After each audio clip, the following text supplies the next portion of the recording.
Hello, and the purpose of this video is I'm going to discuss what I consider to be some of the toughest games that were ever released on the Spectrum. Now, just because a game's tough, or in some cases insanely tough, doesn't necessarily mean it's a bad game. Some of these in this list are absolute classics. There is one duffer in there. You won't need it to be pointed out to you, but I will anyway. Now, I am the world's worst gamer, so you are going to probably think when you see this list, what on earth is he talking about? Those games are easy. Anyway, here we go. CYBERUN from Houston Consultants. I watch people breeze through this game on YouTube videos and stuff. I can never get very far in it at all. It's really a test of patience. It's a great looking game, well designed game, as all Raf Kekko's games are, but it's just so freaking hard to get anywhere in it. Well, for me, it's hard to get anywhere in it. I desperately wanted to like this game, and I can appreciate the technical expertise in it, but I just can't ever get anywhere in it. You know, how on earth do you get past this bit now? Well, it's just my woeful gameplay, really. So we're going to move on from CYBERUN, a classic game, but way too tough for me to enjoy. And this next one is the duffer in the list, Dinky Digger. It's also one of the worst games I have ever played on the Spectrum. It is goddamn awful, and it's so difficult because although it's this kind of dig dug thing, you will see that your bod is much slower than the baddies, and you only get one weapon, which is a little ball to chuck at them, and you only get one of them, and you have to wait ages for it to regenerate so you can throw it again, by which time these super fast baddies have caught up with you. It is, yeah, without doubt, one of the worst games ever. Stupidly hard, not enjoyable at all. I've never ever got off this first screen because, believe it or not, I do come back to this game every now and then, and that's about as far as I can ever get. So let's move away from that pile of shit.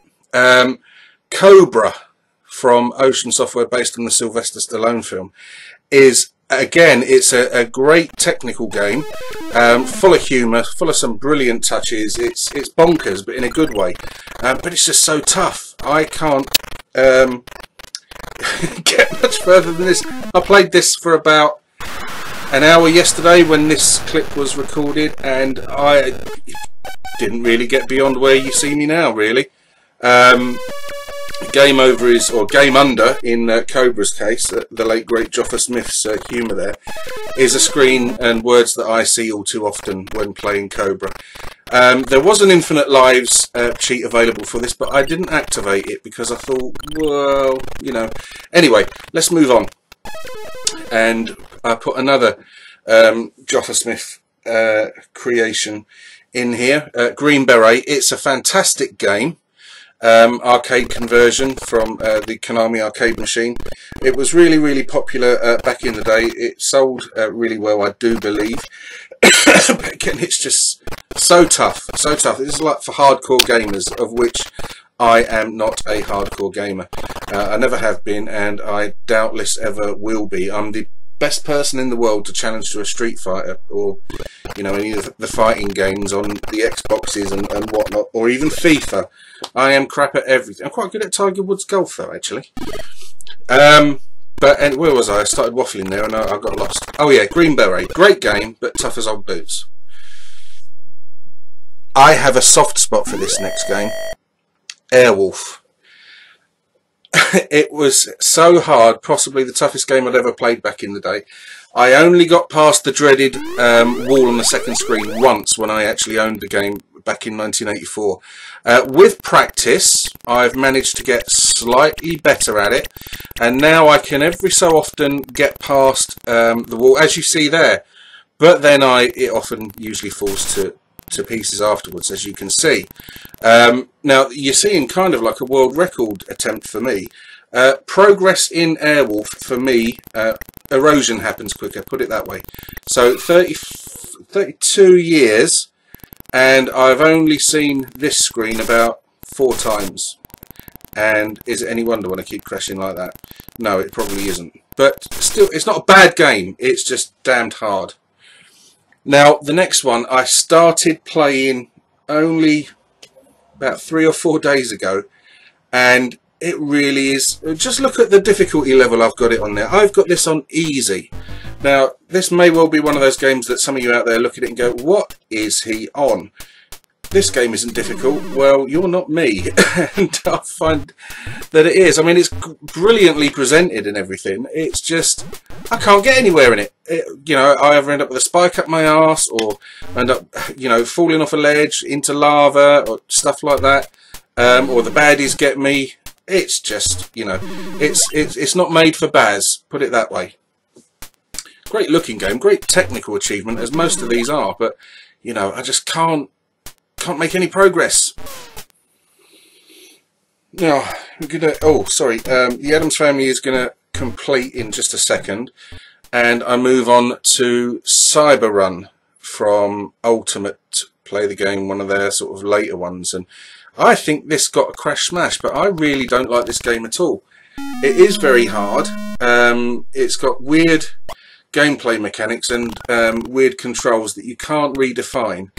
A lot of these games, if you could redefine the controls, it would probably sort of help a little bit. But I think for the small playing screen that you've got in this game, the sprite's a bit too big. You can't really sort of see anything until it's on top of you, and it's just way too easy to die.